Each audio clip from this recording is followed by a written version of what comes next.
La quatrième application ne sera pas déployée pour le moment. Il s'agit d'une application qui est plus conceptuelle, d'essayer d'amener un patient qui vient d'avoir la maladie de Parkinson à s'ouvrir au parcours de connaissances, au parcours d'éducation à avoir sur cette maladie avec les personnes de sa propre localité.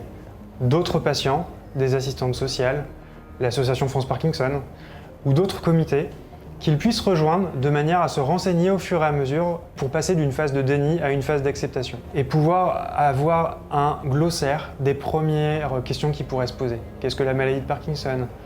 Comment me prendre en charge ? Qu'est-ce que les tremblements ? Etc. Autant de questions qui sont relativement simples quand on connaît la maladie, qui ne sont pas forcément faciles à appréhender lorsqu'on vient d'être diagnostiqué.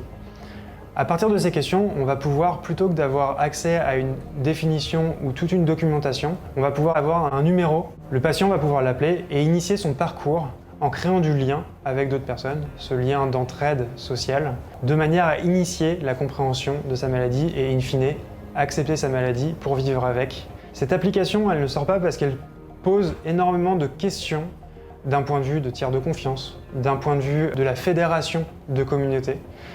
Et donc on en a fait une vidéo qui explique cette application pour essayer d'étudier à quel point elle pourrait être utile pour les patients avant de positionner un développement qui serait un développement complexe pour arriver à la qualité de résultats attendus. Mon neurologue m'annonce que j'ai la maladie de Parkinson.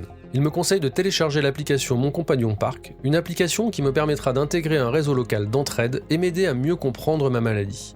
Après avoir téléchargé l'application, j'entre la région dans laquelle je me situe et découvre les premières questions que je peux me poser suite au diagnostic. En cliquant sur l'une des questions, l'application me donne une première courte explication, mais surtout une liste d'experts ou de personnes localisées dans ma région que je vais pouvoir contacter pour obtenir une réponse, engager une discussion et m'aider à créer du lien. Lorsque je tente d'entrer en contact, je dois préalablement m'identifier pour obtenir le numéro de la personne ressource. Grâce à ce numéro, je peux la contacter et commencer à construire mon réseau d'entraide locale. Le lendemain, je me connecte de nouveau à la plateforme et accède à mon profil sur lequel je peux suivre ma progression. Ici, je vois par exemple que j'ai contacté une personne. Je peux aussi y retrouver une liste de nouvelles questions avec de nouveaux experts que je peux contacter à leur tour, et ainsi de suite. Tout en progressant dans ma connaissance de la maladie de Parkinson, je constitue ainsi mon réseau d'entraide locale qui m'aide à accepter ma maladie et à vivre avec.